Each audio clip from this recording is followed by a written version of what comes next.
Welcome to Doing Justice Brings Joy, the podcast rooted in the word, the witness, and the world we're organizing to change. We break down the policies, the structures, and the stakes behind the fights for housing, dignity, and freedom, tracing the line from scripture to strategy, from community demands to the decisions made in City Hall and beyond. Because justice is a discipline, joy is a mandate, and none of this work is done alone. And the story isn't finished until justice speaks. And we stay on it until the evidence is heard. Good afternoon, everyone. Happy May Day. I'm going to, it's May 1st, 2026, and I'm excited to announce that the Kids Over Corporations May Day rally at the at Halifax Mall at the General Assembly is going on. And that's how we're going to open our story today. The buses are rolling. Before the sun came up this morning, before coffee was cool enough to drink, people were already on the move. In Pitt County, school staff boarded chartered buses at 7:30 in the morning. That's right, 7:30 in the morning. In Gaston County, teachers carpooled in the dark. In Charlotte-Mecklenburg, the second largest school system in the state, educators lined up at pickup points with water bottles and walking shoes and hand-painted signs that said things their legislators refused to hear. In Durham, my Durham, teachers hugged their own children goodbye this morning so they could go fight for everybody else's. Guilford County, Wake County, all of them heading to the same place, Halifax Mall, downtown Raleigh. And let me be clear about something before we go further. This is not a day off. Nobody packed a picnic.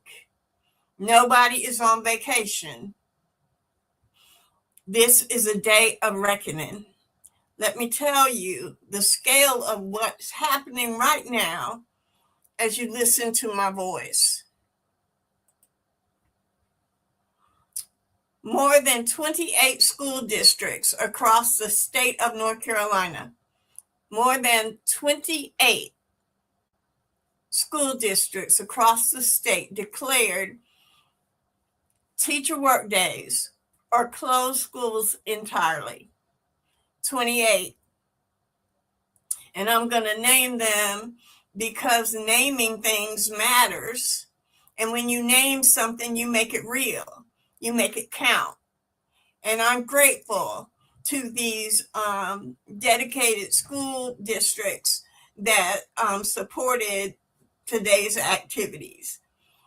Alamance Burlington, Asheboro City,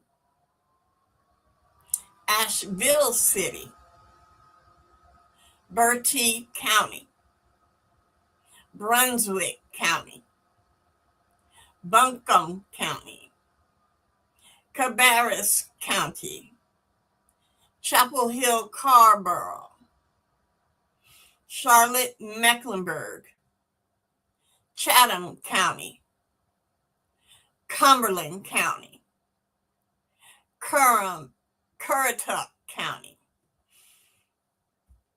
Durham Public Schools, Edgecombe County, Forsyth County,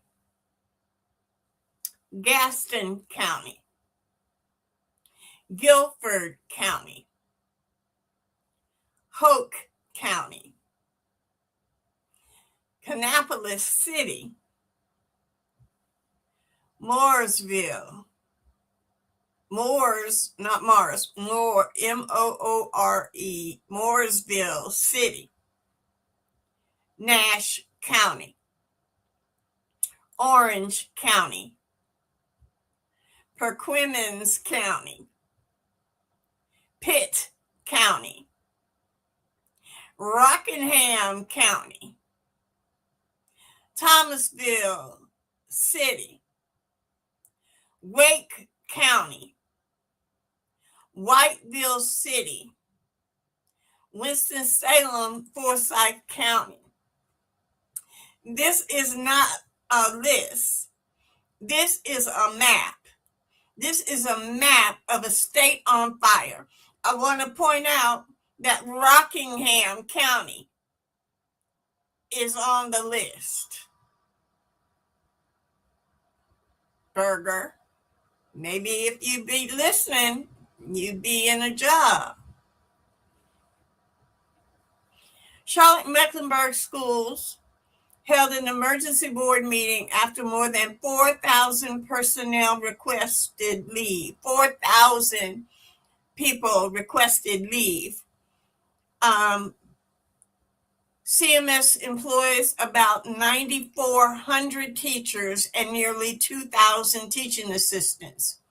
When that many people say, I'm not coming to work today, that is not an absence. That's a statement. Forsyth County Schools declared a remote learning day after more than 900 staff requested the day off. Wake County, the largest district in the state, shifted its year-round and early college programs to remote learning. Together, those two districts, Wake and Charlotte-Mecklenburg, serve more than 300,000 students, 300,000 children whose schools could not open today because people who run them said enough. So why? Why today? Why now? Well, let me give you the numbers, because numbers don't lie even when politicians do. North Carolina ranked 43rd in average teacher pay for 2024-25 school year. 43rd. The average teacher pay in this state is $60,323. The national average is $495. I want you to let that gap. This is a gap of more than $14,000 less for doing the same work with the same degrees in a state that claims to value education. That's an extra $1,000 a month. No, my math is bad. That's an extra $1,200 a month.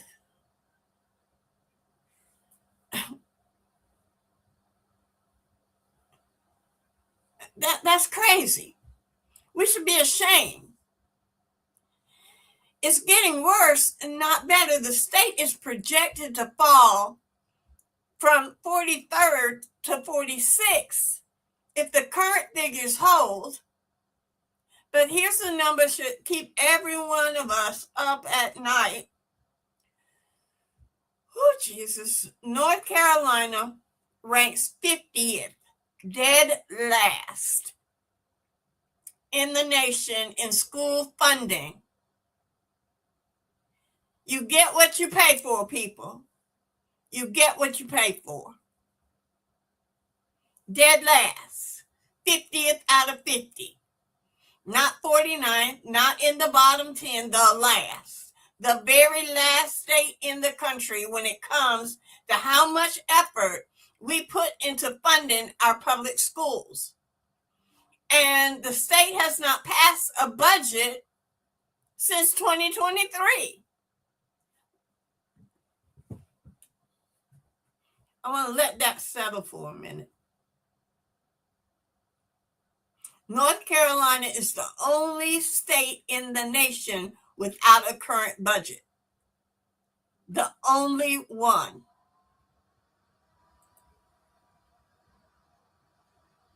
Meanwhile,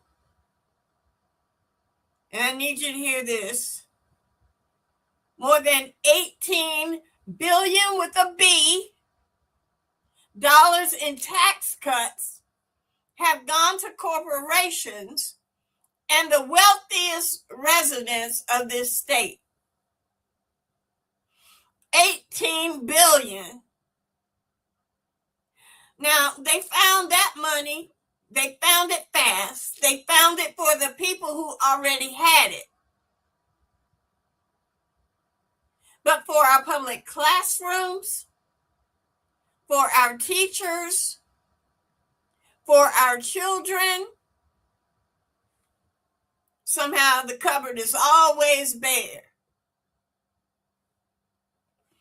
This doesn't make any kind of sense, any kind of way.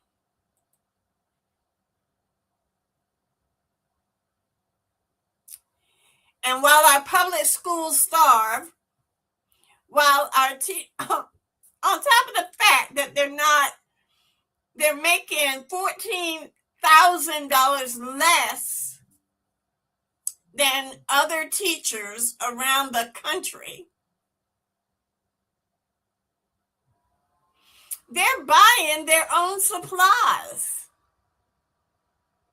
Teachers are spending over $1,000 every year of the meager money we give them, funding our schools and funding their students with supplies.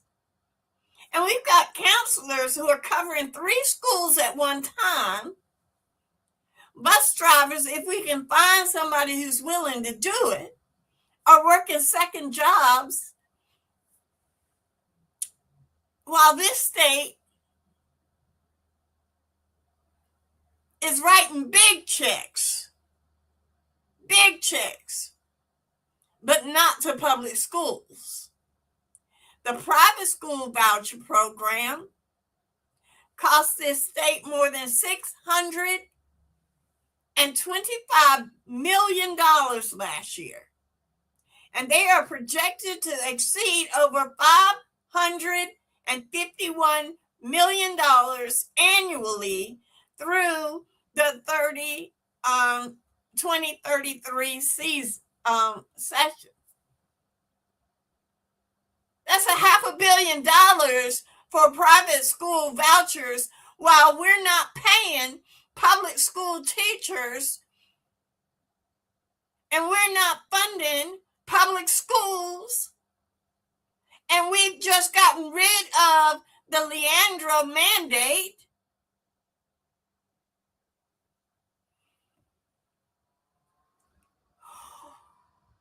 Now, you might say, Stella, maybe those vouchers are helping kids get access to better schools. And I would say to you, maybe you ought to look at the data. Because the North Carolina Department of Public Instruction laid it out clearly.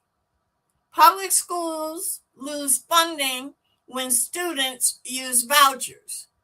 The expanded voucher program do not increase access for new students.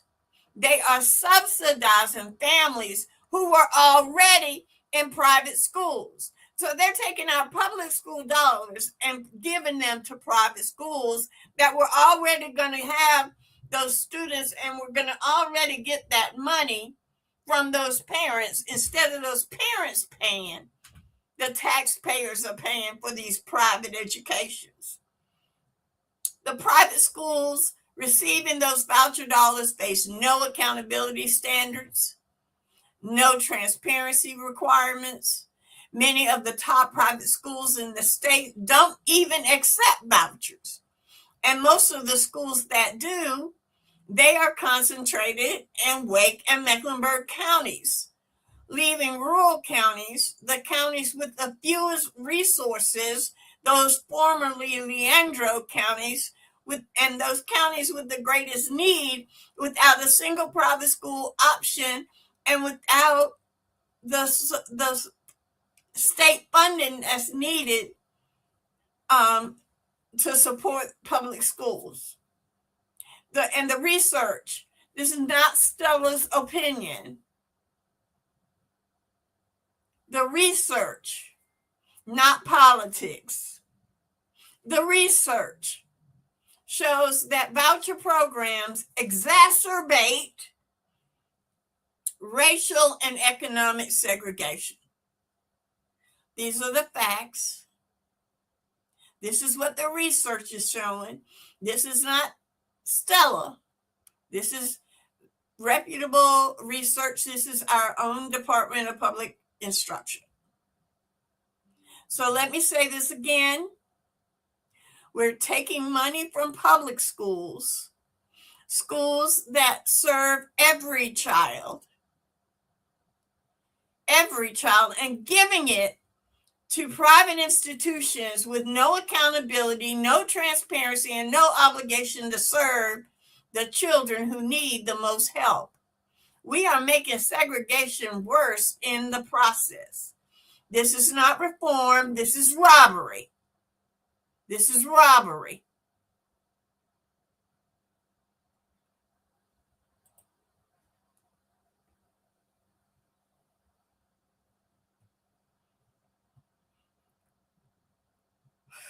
This rally that's going on as I am speaking to you, there are thousands of people right now. When we get off the show, go look at the news, but there right now as I'm talking to you, there are thousands of people from across the state, from 28 school districts that I've already named, at a rally called Kids Over Corporations. It is organized by the North Carolina Association of Educators. My mother was one of the very first African American teachers to integrate the NCAE. Dr. John Lucas, who was principal at Hillside High, was president of this organization at one time. There is just so much history with the North Carolina Association of Educators. And the name of this tells you everything you need to know about where this movement's heart is. Kids over corporations. The demands are clear. They are specific. They are backed by math, because, teachers believe in that mathematics, okay? They are backed by math, and they are rooted in morality. And a 25% increase in pay for all school employees, not just teachers, all school employees, including custodians, cafeteria workers, bus drivers, teachers' assistants, the people who hold our schools together every day. That would cost about $2.6 billion. Per pupil spending, $22,000 by 2030, which would require more than $10 billion in new funding for the state, approximately 1.5 million students in traditional and charter public schools. Remember, we have charter public schools. Accountability for voucher spending, and an end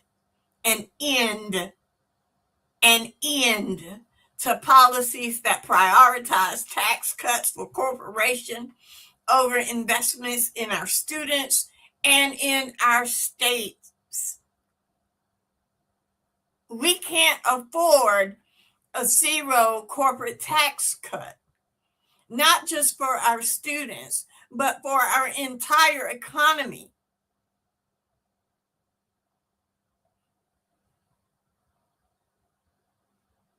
Today is about kids over corporations. Say it with me. Kids over corporations. Kids over corporations. Kids over corporations.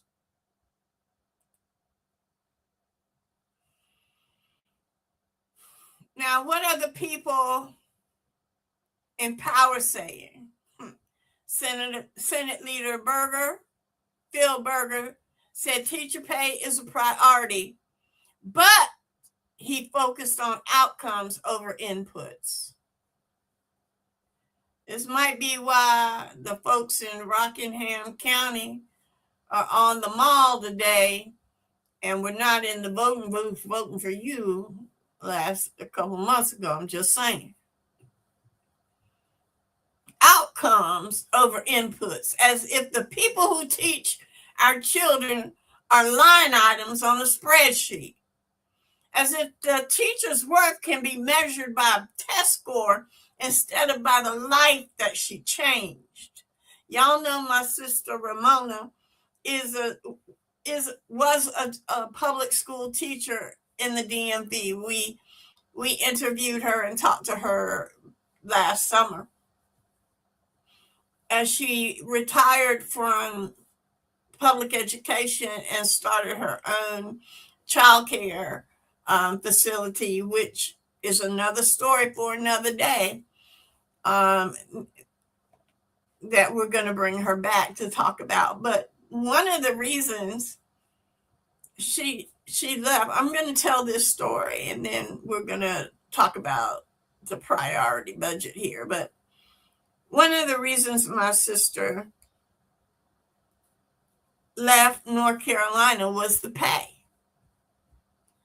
At the time, she was a master educator. She had won Teacher of the Year at her the Montessori elementary school she taught at. She was Teacher of the Year. She had folks lining up trying to persuade folks to let their kid in her class. That's how effective a teacher she was. She had a master's degree in education, which in North Carolina at the time, you got a bonus for having a master's degree in education. She had done all the things right. And then the state decided they weren't going to do that master educator enhancement anymore. And it was August, and we were taking my niece up to Howard University. And at the time I worked in DC, and her daughter was staying with me, and it was a Friday, and she came to get her daughter settled in, and she said, let me see what the pay was.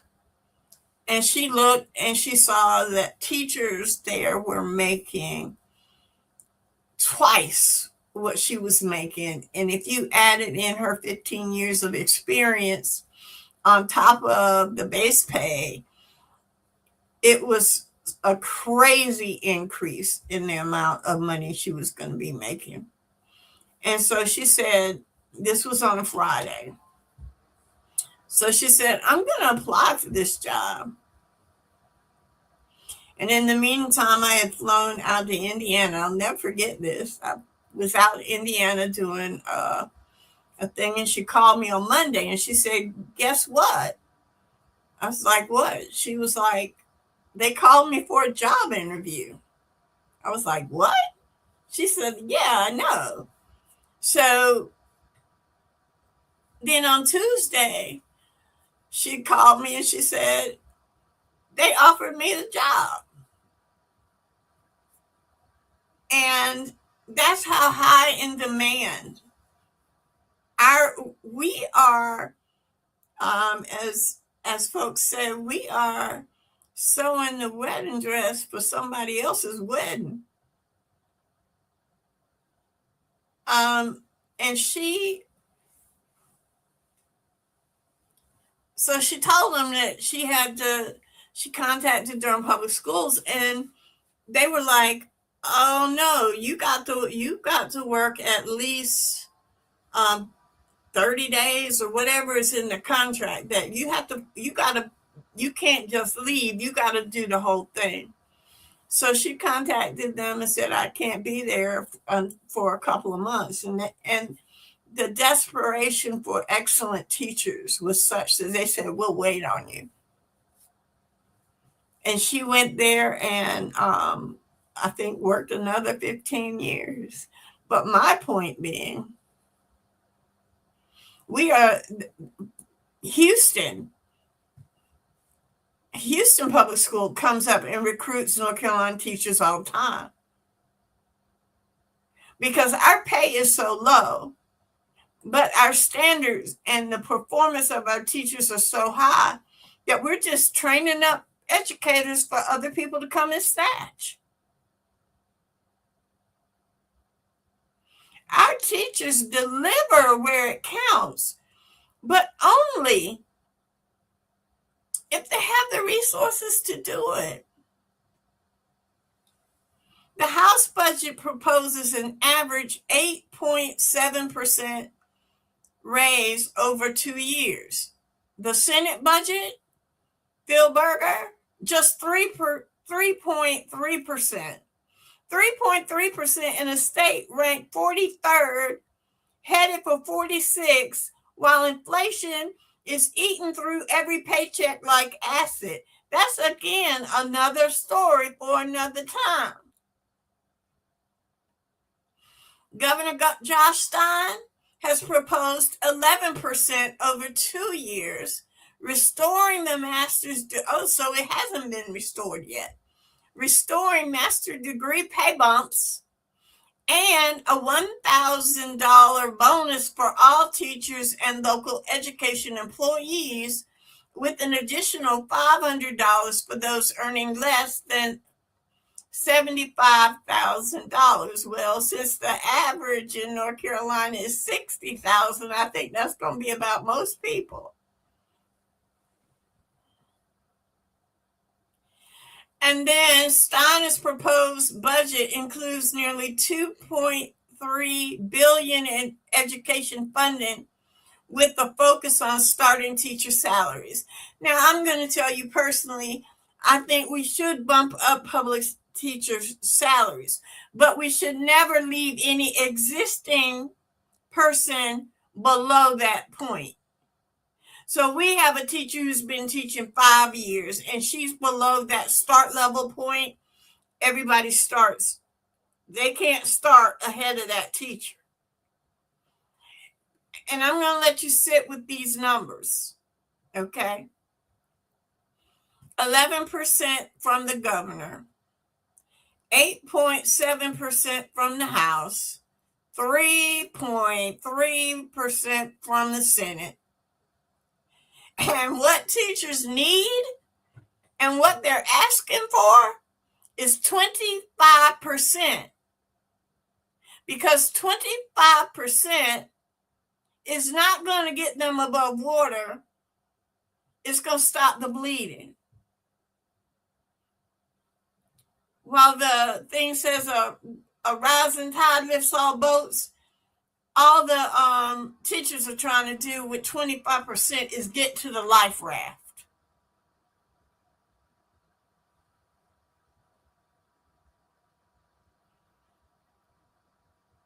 And here's what makes this so tragically short-sighted. While we're eating our seed grain. According to My Future NC's 2026 report, 1.72 million adults aged 25 to 45 in North Carolina hold post-secondary degrees or credentials. More than 57,000 additional North Carolinians earned a credential or a degree in just the past year. This state is pushing toward 2 million credentialed adults by 2030. But that goal, that future, is impossible without investment in the K-12 pipeline. You cannot build a skilled workforce by starving the schools that create it. You cannot harvest what you refuse to plant. And I want to remind you of what day it is, because date matters. May 1st, May Day, International Workers' Day. This is not a coincidence. This is one of several May 1st worker rallies happening across the country today. Participants pledged no work, no school, no shopping, workers over billionaires, community over capital, kids over corporations. Let me say it again. Workers over billionaires, community over capital, and kids over billion corporations. This is the first major teacher mobilization in North Carolina since the rallies of 2018 and 2019, when tens of thousands marched on this same ground. And before that, there were decades of organizing, decades of being told to wait, decades of being told the money is not there while the money went somewhere else. This is not a moment. This is a movement, and movements do not ask permission. So let me close this segment with this. When a state can find $18 billion for corporations, but cannot find the money for people who teach our children, that is not a budget crisis, not a budget problem. That's not a math problem. That's a moral crisis. When a state ranks 50th, dead last, in school funding efforts while expanding voucher programs that deepen segregation, that separate the have and the have-nots, that is not an oversight. That is a choice. And when 28 school districts across the state have to close their doors, not because of a storm, not because of a pandemic, but because so many educators walked out that there were not enough substitutes to cover the classrooms, that's not a disruption, that's a message.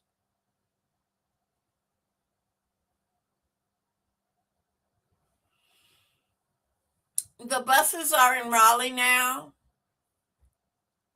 Halifax Mall is full.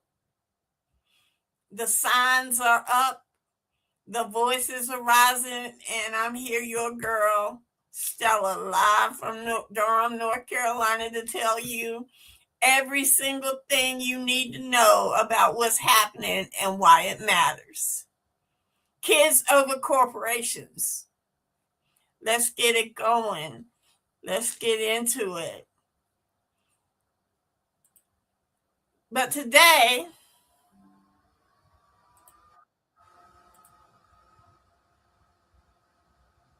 is also International Workers' Day, a date that carries for more than history. It carries memory. It carries struggle. And this year is carrying momentum. We already talked about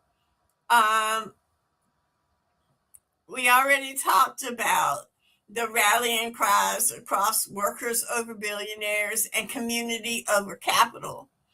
And today, here in Durham, that momentum has gathered at CCB Plaza, where workers, organizers, and community members will come together to demand what working people have always demanded: dignity, fairness, and the right to live with some measure of security in the jobs that sustain the city. The rally in downtown Durham is part of a broader international May Day tradition, one rooted in solidarity across industries, across borders, and across generations. Today's speakers and participants are lifting up the pressures many workers face right now. Wages that haven't kept up with the cost of living, unpredictable schedules, unsafe conditions, and systems that prioritize profit margins over human lives. I want to take a moment here to give a shout out to our state labor commissioner, who has gotten rid of a terrible practice that is uniform across the country. He's one of the few that the people in the labor call the death discount, where penalties would be discounted as much as 70% for small businesses that whose workers died in some unsafe conditions. He did an editorial explaining his policy recommendation on Wednesday, and I think it's appropriate for workers' rights. So I do want to give that shout out. I see Mark Lee, our producer's here. I'm going to welcome him to the stage. Do you know if anything's happening? I'm talking about the rallies going on, the May Day events going on here in About Durham and going on right now in Raleigh. And so, again, these gatherings are not just about workers, what workers are up against. It's also about what workers are building. I'm really excited about what they're doing. They're building collective power. They're building a shared voice and the kind of community that forms when people refuse to be invisible.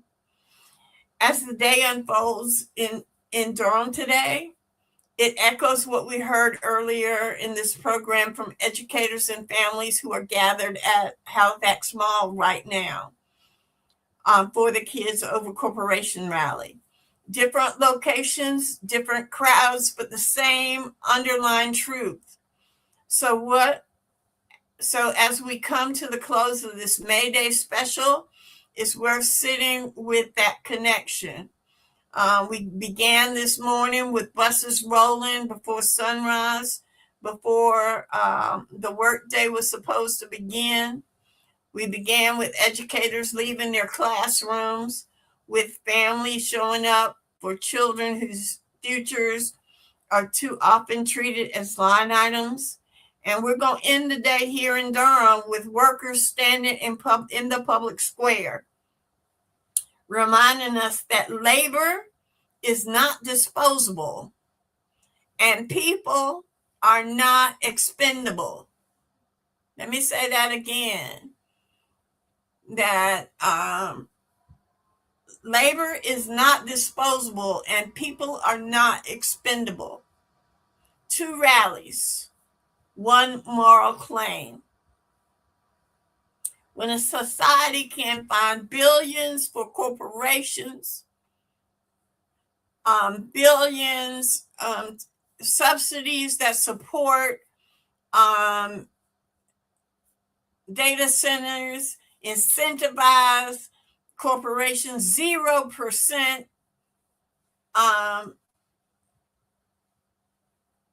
taxes for corporations, while our children suffer.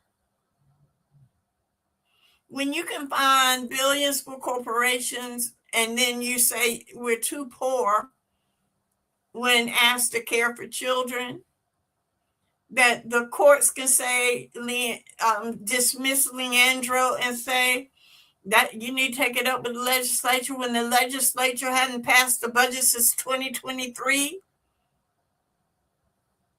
We're at a moral crisis in North Carolina. We're a state where our motto, our is to be rather than to seem. We seem to be supporting education and educational excellence, but we be at the bottom, the 50th state when it comes to education. Doesn't make no damn sense. Doesn't. Nothing Mark, making any I'm sense lit and up everything like today. that. Sorry about that. I was actually at this, you can tell, at the Hayti Center and doing a lot of various work here and everything like that. But I say that we got a May Day rally going. And so what time is that rally? Because I knew it was coming up because I've actually organized one of them like 6 or 7 years ago. And everything was before the pandemic and was part of the organizing committee, was not part of the organizing committee for this one. So is this later on this afternoon or is this evening? What time is it? Because I may try to make it. I may not try to make it depending on my own schedule and everything like that. But when is the May Day rally for workers' rights? Oh, let me tell you. I got Dante's thing open.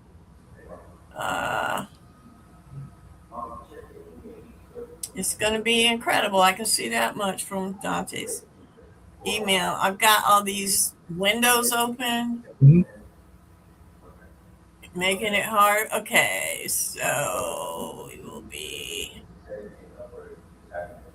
This will be the largest. We need your help. It starts at 4. They're going to set up at 4, so I think it's going to start at 5. 5 until like 8 o'clock or something like that. Yeah. Cool. I may try to make it to that. And they have a kid zone set up with 2 kid tables. They have coloring books and other kinds of fun things. And so they're going to rally from the CCB Plaza to the post office and then to City Hall. So, yeah, so it looks like it's like from 5 maybe to 7. Cool.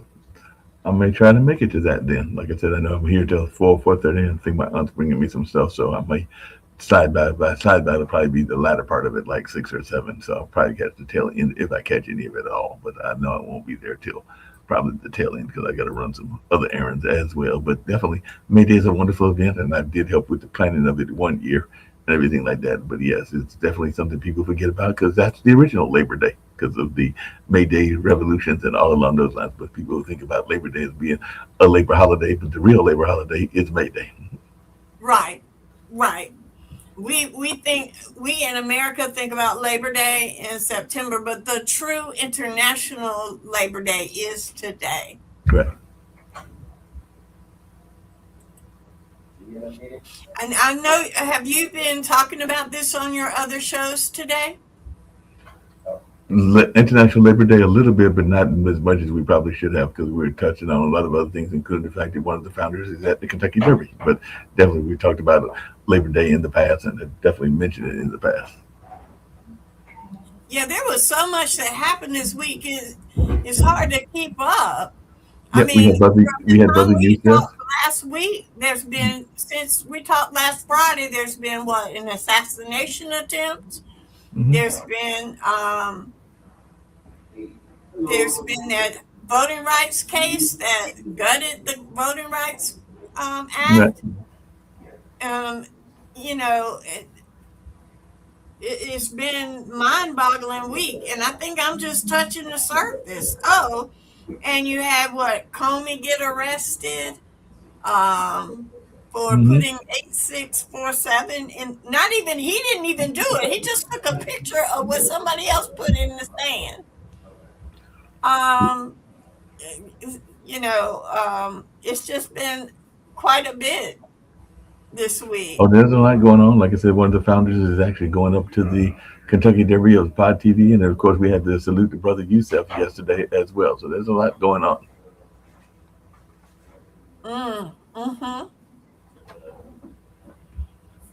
So tell us a little bit about the tribute to Brother Youssef. It was a wonderful tribute. It was a film that they did for Brother Youssef, Kenny Delsheimer and Raphael was involved in it, as was John Lawrence, and many people know him, the real Law, and everything like that. But it was definitely covered the building of the mosque, covered the Islam Cultural Arts Center, covered the No Bookstore, covered his connection to North Carolina Central University and Ira Wiggins, and a number of other things as well. It's very moving. Definitely a lot of the jazz legends, including Frankie Alexander, Eve Cornelius, Nina Freelon, and Lois Dawson were here, as was Rashid and everything like that. So there were a number of people that were here, including the Muhammads, that their father and their mother were very much involved in the arts world, well, not the arts world, but the culture world locally, that being Rose Margaret Murray and, of course, Kenneth's brother Kenneth Murray. So definitely they were featured prominently in the film, and a lot of people remember Dayoud and, of course, Freeman Ledbetter and a number of other folks. It was a very strong film and gave a lot of great memories, and it definitely was a touching film. Even brought up the No Bookstore and things along those lines. So it was a very touching film. I can't wait to see it. You know, They're going to show it again in Raleigh at I think the center that the Murrays run and everything like that, and that's going to be in 3 weeks from now. So that we are showing oh, good. I'll towards get the to see it. end of May and everything like that, and that'll actually also feature, I think, a dinner as well. So it'll be 2 day event for that particular one and everything like that. So there'll be other opportunities, and he's looking at getting in festivals, getting in shows, and getting in a number of other places. I also understand this that happened this week was that the mosque the Durham Mosque got And historical marker that was got a historical marker, and they yeah. had a big celebration Mhm. with the installation of the historical marker Yep. and a celebration of the Black Muslim community in our city. Yep.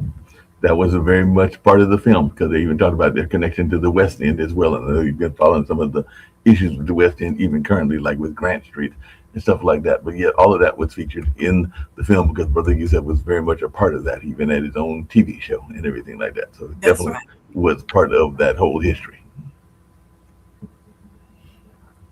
Yeah, so it's definitely been quite a week we've Yeah. been having here. Um, We also lost a major artist as well, by the way, because I know that Dad went to, and I did not go to it because I was not aware of it. But I know that in the LGBT community, Alex Troxler was a major force and everything like that. And apparently there was a celebration of his life recently as well, because I did not attend it, but I understand my dad attended it. And I do know, I want to say he was involved with Pleiades and some of the other cultural arts centers, but he was definitely a major player in the art world. And so his loss will be felt. mm, so hard. You know, we've been losing people quite frequently in our world, Mhm. locally as well as nationally. On Monday, there'll be a celebration of life for attorney Stefan Bowens, Mm. who was the leader of the Land Loss Prevention Project that was part of the Black Farmer Mhm. litigation, and he was a young man, um, and he they'll be celebrating his life on Monday. Wow. But And I did see one of your friends at this celebration because she was one of the filmmakers, but I did see the DLC, who is, of course, who was involved with you in the whole Nostra Barrio and other things as well. So she was here. She was doing some of the filmmaking for this particular event. oh, Dilsey is one of the filmmakers. Yes. Oh, Dilsey's my little baby. hmm And Troxler passed back in November of last year, but there was a celebration of his life recently and everything like that. But yeah, he was a trailblazer in the fight for gay rights and definitely left a big legacy and everything like that. But yeah, there was a celebration of his life, even though he's been gone now for several months. We have been really blessed here in Durham to be at the forefront of so many creative and cultural um, experiences for a small mid-level southern town. Mhm. Our influence on fashion. The Met Gala is on Monday, and I think about Andre Talley, Mhm. and then we also have the dance festival coming up. ADF is coming up, so it'll actually be um, co-presenting a show with them and everything like that. So I think it's Camilla Brown is the one we're doing, but yeah, we'll be co-presenting the Hayti and the ADF a festival because we do some co-presenting like this thing that we did with Brother Youssef with a co-presentation with Duke performances and a number of other things. But yeah, we do have a dance performance coming up. I want to say that is coming up on let me look at my calendar and tell you the dates. But I know it's coming up soon because Yazir is going to be here soon as well. Yazir will be here on June 4th and everything like that. But the co-presentation with ADF will be on June 20th. So that'll be June in the 20th. month of June. So there's a bunch of things in June, including Monet doing a presentation as well, who's our interim artistic director. But yeah, there's a lot of things that'll be going on in the area and everything like that. So yeah, Now, June 20th. biscuits and boots, or boots and biscuits. That took place this weekend. So Mavis Staples, Rihanna Giddens, Reese Palmer, Camera Thomas, and the Blind Boys of Alabama performed on Sunday. I did not make it to that performance, but I know that they had some workshops on Saturday, and I didn't make it to some. I mean, the workshops were on Sunday. The presentation was on Monday, but I did make it to some of those things. So this is it's so important that we celebrate. Again, Durham is so special, Hmm. and I know we have Bimbe coming up. Yeah. We have Bembe coming up. The Eno will be in September because usually that would be 4th of July weekend. But with the damage that took place, speaking of climates and everything with Chantel last year, it'll be actually held downtown at the Carolina Theater and at some other locations. And I think that's the second weekend in September. And they may eventually go back to their original July date, which they've had historically for a while. But they also, Center Fest will be coming in September. But the Eno will be held in the Carolina Theater and maybe in the Plaza in the weekend in September as opposed to its usual July date. But you're right, there's a lot of things coming up, including the Black August in the Park will be coming up in August. So that seems like a long way away, but it's not that long away because we're getting ready to cross. This is May, so we're only talking June, July, and August, so about 3 months. So I think one of the things maybe we will do, as y'all can see, I'm sprucing up my show. I got like a new opening. I'm doing like visuals. I think what we're going to do is maybe add a cultural calendar, so that we get to take advantage, especially as we coming up in May, June, July. We coming up on these summer times, and there's a lot of things, especially free activities for families and family reunions and real opportunities. That we need to make sure the community gets to take advantage of. I know that when I was raising my kids, free cultural events, that was all they ever went to. Mm-hmm. Um, the late mayor, Chester Jenkins, used to say me and TC were the cheapest people he ever knew, because he would ask us, what you and the kids do this weekend? And we tell him we had done some free activity. He's like, have the kids ever been to Carowinds? I was like, no, we can't afford it. He was like, are they going? He was like, I was like, no, but we did take them to like a little farm, and we went to Luray Caverns. We didn't go to Carowinds. And he was like, y'all are just nerdy.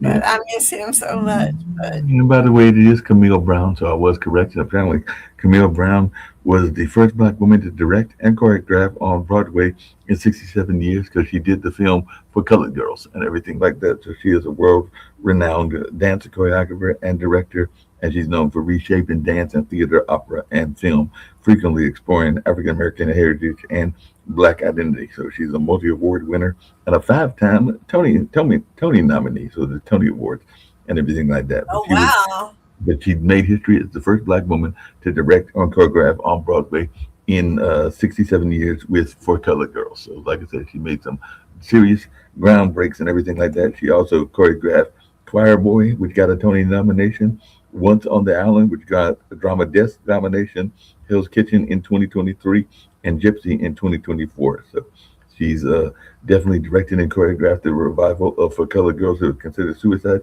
When the Rainbow Is Enough, and she became the first Black artist to direct a mainstream production of the Metropolitan Opera with Fire Shut Up in My Bones in 2021, co-directing and choreographing. Oh, So she wow. runs the Camille A. Brown uh, and Dancers, which is her company that she founded in 2006 to produce works focused on social issues, culture, and history.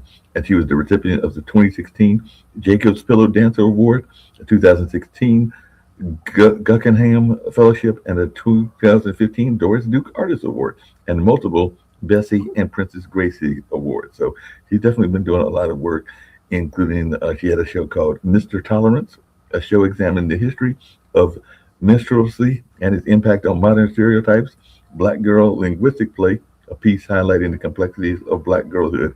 And she's a graduate of the UNC School of the Arts and the LaGuardia High School of the Performing Arts. So she's got some ties here to the area and everything like that. And she also did Ink, which is a trilogy piece on Black identity, focused on cultural expression, live music, and storytelling. And when can we see her? That will be the one that is a co-presentation at the Reynolds. Well, we'll see her dance group. I'm not sure whether she'll be there or not, but that will be on June 20th. So that'll be taking place Saturday, June 20th, and it's a co-presentation with Hayti and the ADF. And also, don't forget Purple St. James, or Yasser as she's known, and I knew her back when she was Dana. She'll be here on June 4th. So that'll be here at the center. So, she's a known genre-defined artist, and she's definitely been honored at the Kennedy Center Honors, and she's been recognized at the Apollo Theater for her 25-year contribution to music, and awarded the Presidential Lifetime Achievement Award of President Joe Biden and Vice President Kamala Harris. So her influence reaches far beyond the stage. Her acclaimed album, The Ballad of Purple St. James, received Grammy consideration in 6 categories, and of course she's worked with people like Erykah Badu, Lenny Kravitz, Prince, Anderson .Paak, Elvis Costello, The Roots, and The Foreign Exchange. So her And song, how much are those tickets, Mark? I got to see how much those are. I don't think they're that much. I think they're like in that $10 range. But hold on a second, and I'll tell you. Ooh, you can get that kind of culture for $10. You know I'm buying them up. Yeah, hold on a second, I'll tell you exactly. I don't want to tell you a lie. So, but she's definitely done a lot of work, and that's going to be 7 p.m. and everything like that. So let's see what the ticket price. That's actually the tickets are ranging between $25 and $35. So that's still not bad for that kind That's artist. less than not bad. Okay, that's less than not bad. Right. I can still take my whole family and have some change. There was a news article on CNN over the weekend that said the average cost of a date night was $200. I can So believe that. here you can go on a nice date to Mhm. Hayti on June 4th for $50 and some food. Hmm. So you can do the date for $100, Right. half price, and it'd be fancy, and you can dress up. Exactly. You can't beat that with a hickory stick. You cannot beat that at all. And there are even some that are less than that. I want to say that Britt Bennett, who we've got coming, who is an author, that's going to be on May 7th. So that's a week from yesterday. And I want to say that might be in the $10 range. So let me double check that for you and everything like that. But that is definitely something that they can do very much and get a great price. And it'll be something right here at the Hayti that they can get some amazing stuff. But Britt Bennett has got a presentation called Reimagining Black Identity, the Interplay of Race, Place, and Power in the American South. So she's the author of the dazzling coming-of-age novel, The Mothers, and the National Book Award-nominated novel, The Vanishing Half. Already a much buzzed about social commentator, well known for her powerful personal essays, Bennett is one of today's most exciting new voices in literary fiction. Her lectures are compassionate and memorable as her writing giving audiences a window into her craft while exploring broader themes of race, family legacy, and injustice in conjunction with her work. And I want to say that hers might be in that $10 range. So hold on one second. I'm going to let you know that because that's the case.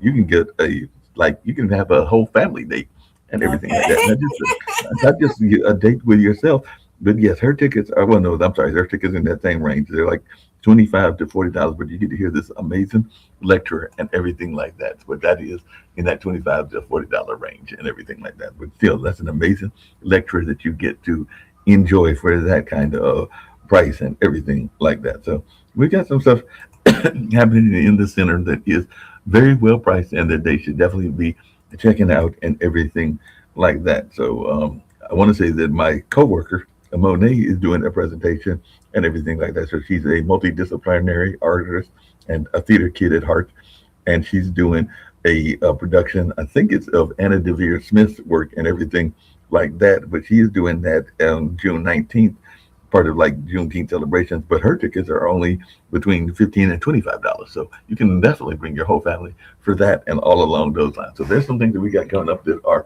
quite affordable, and you don't have to break the bank. That's what we're gonna do. So we're gonna Mark and I are gonna work on a cultural calendar that'll roll through that we'll do starting I think maybe by the 15th. Hmm. That we'll have that cultural calendar all worked out, and we're going to try as many dates as we currently have. We're going to have click on for you or some kind of, I see we can do QR codes now. We can do Mark, QR we codes. will make a QR code to what's going on at Hayti and have people be able Yeah. to rally And not to just it. HI, but we'll also put stuff in there of the fruit, because that's where I saw the lectures that were part of Hmm. Discus and Banjos, maybe stuff that's going on at North Star Church of the Arts and even the Carolina Theater and the DPAC and a number of other venues, including some of the venues that are over there in Raleigh. Because I know my friend does Sips and Scripts and she does them. I know she's done some in Chapel Hill venues and some in Raleigh venues, and she's looking at some here and everything like that. So there's a number of venues, including some in Chapel Hill and uh, our adjacent cities like Raleigh and even Wake Forest and other places, including Brett's Open Mic that goes on every Wednesday. So there are a number of things that we can have a full calendar that if people are coming to town, they will have things to do. As a matter of fact, I don't know if you knew this, but earlier today, and I think it might even still be going on right now, speaking of stuff going on, St. Mark's is actually having a fish fry. So they're having a fish fry down at their Ooh. St. Mark's and everything like that. So that is actually taking place as we're speaking. So there's actually a fish fry going Okay, so on. you Here. know, I'm sending the boys in the car over to St. Mark's to get me some fish. Okay. You're sending the boys over right now to get you some fish. Yeah, yeah. They're gonna, as soon as I get off this podcast, they're going to get me some fish. I hope they still have some because sometimes they sell out fast. Oh yeah, but I think they started at around 11 o'clock. It's about 1 o'clock now, so I think there might still be some fish down there. All right. Well, this has been another. Thank you all for participating. But today is Actions for Activists Day. Okay. I just saw an update from the News and Observer. Thousands and thousands of people rallied on the mall. It's been an amazing day for that. I want to remind people whether you're gathering today at Halifax Mall or we're going to see you at CCP Plaza later on today. I want you to be safe on your way home. I want your voice to linger in places where the decisions are made. And may we all remember that the rally does not end the movement, it reveals it. Hmm. So let's remember our chants for today. Kids over corporations, kids over corporations, workers over billionaires, communities over capital, and people before profit. So let's have some solidarity, keep this May Day going. And thank you, Mark, for joining me on this week of Doing Justice Brings Joy. No problem.